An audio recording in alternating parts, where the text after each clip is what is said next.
Have a great day.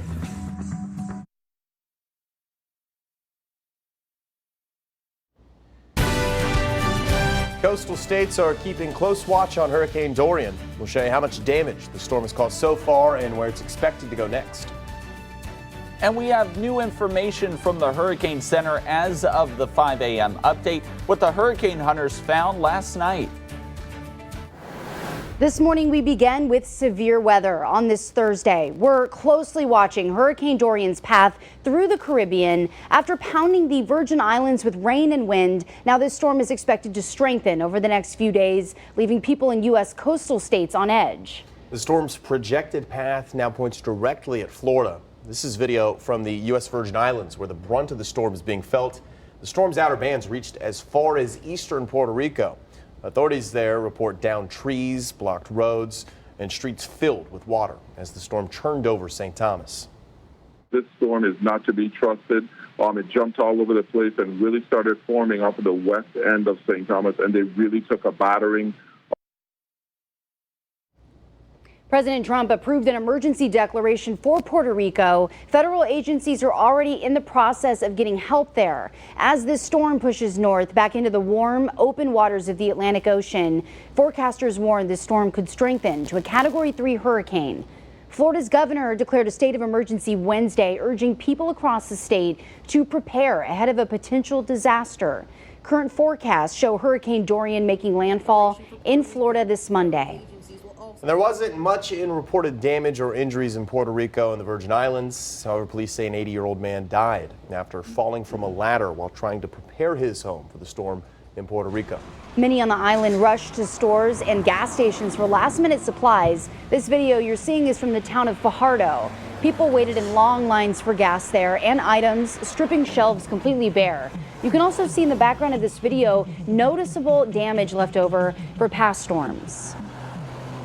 And as people down there deal with the storm right now, we told you yesterday it was looking like there was a chance it was going to impact us in the continental U.S. Now it seems like it's all but surely, headed towards Florida. Yeah, it's headed towards the U.S. and Florida certainly looks like the spot to go to when the models are talking about it. But there's still a little bit of long-term uncertainty. We'll talk about that in just a second. First, we want to get to new video overnight from Fajardo, Puerto Rico, where the outer bands were lashing Puerto Rico, at least the eastern side. The good news is Puerto Rico was spared the worst of it, but you do see they still got some very strong winds as the flags were blowing. A good reported wind gust up to 50 miles per hour there in the country. It was the Virgin Islands that took the brunt of the blow, both the U.S. and British Virgin Islands. As of the 5 a.m. advisory, Dorian looking a little ragged. It's actually due to a little bit of dry air entrainment coming in on the south side. We'll talk about that later on in the show.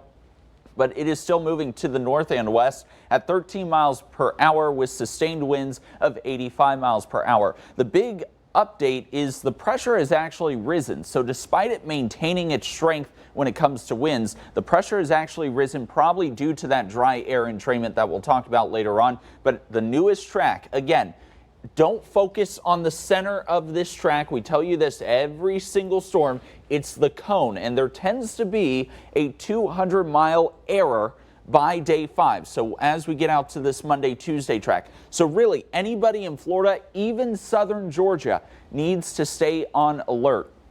What about the Carolinas though?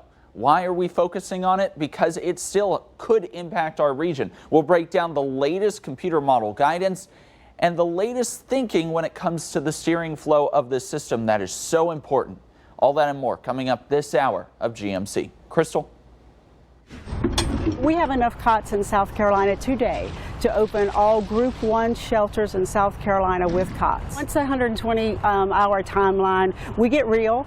It gets 24/7 for the American Red Cross and our partners, and we just are focused on meeting the needs of our community.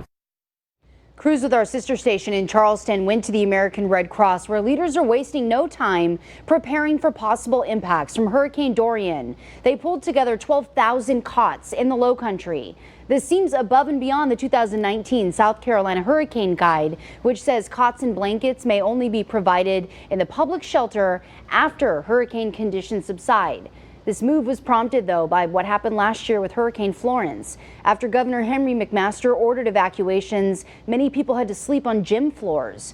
But now the Red Cross is ahead of that potential need. ABC 15 is your weather authority, and our team is doing everything we can to keep you in the know. That includes constantly updating this weather blog you see now. You can read it yourself right now on WPDE.com. You can also get updates when new blogs are posted by downloading our news app. People in Georgia are on standby this morning as they're waiting to see the impacts of Hurricane Dorian on the East Coast. ABC 15's Liz Cooper joins us from the Breaking News Center with details from Georgia officials. Liz? And they're not wasting any time there in Georgia either. The governor, Brian Kemp, says officials are already weighing options of how to handle evacuation scenarios, especially now that Florida has declared a state of emergency and people will be evacuating there to the Peach State. During the news conference last night, the governor said he hopes to have a clear picture of Dorian's path in the next 24 hours, and that will help officials make plans. Local emergency management officials in the Savannah area are also preparing. They say impacts from the storm are likely, and it's time now for families to have an emergency plan in place. Georgia governor says the state's emergency management agency will be opening its operations center today at noon. Currently, projections are very uncertain, but we're committed to the safety of Georgia families across our state. And as we move into the Labor Day weekend, we wanted to give the public an update on the state's ongoing storm preparations. Yesterday, officials in Georgia spent the day organizing communication with city leaders, law enforcement, and fire rescue personnel. The governor says they've also been in contact with FEMA, and as of right now, Georgia governor says he is not yet declaring a state of emergency ahead of the storm.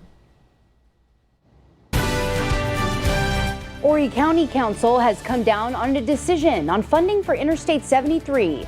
Next, why county leaders say the clock is now ticking.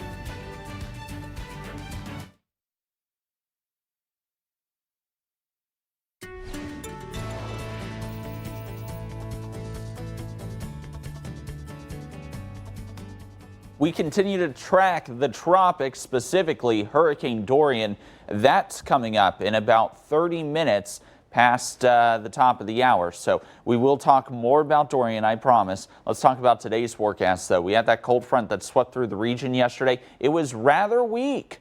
Honestly, I mean, the models thought it was going to be stronger. We thought we'd see a little bit more rain, but the front was weak. It was a decaying front, and that led to less rain. I think a lot of people were happy about that. Meant for an easier evening commute.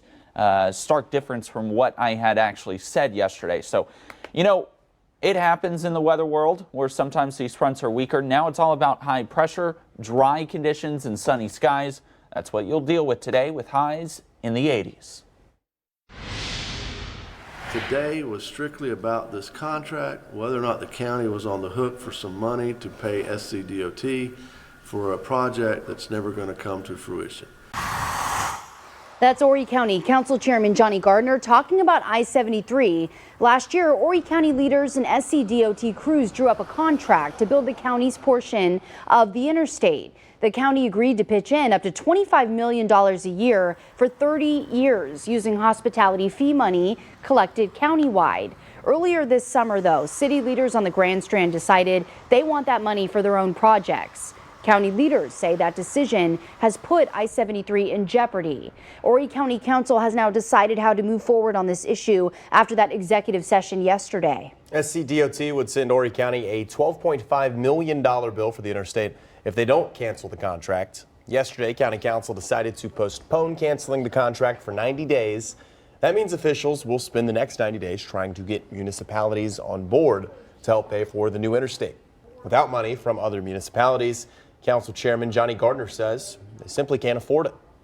We want to get the cities to come on board with us, and we give 90 days to get that done, and who knows, we might have something reached agreement-wise by then. At the end of the 90 days, Chairman Gardner says if no one is on board, they will officially cancel the contract. Happening today, a bond hearing is happening for the man accused in the death of a 6-week-old baby in Myrtle Beach. Police say Gmc Ratliff is now also charged with homicide by child abuse. Sunday, Myrtle Beach police arrested Ratliff and Lakina Bostic. after officers say they found a baby unresponsive at the Camelot Hotel in Myrtle Beach. When officers arrived, they say a drug was found inches away from the baby's bottle. The baby has since died. The bond hearing this morning is expected to start at 9 o'clock. People in Florida have been getting an early start prepping for a potential landfall. What people say they're focusing on ahead of Hurricane Dorian.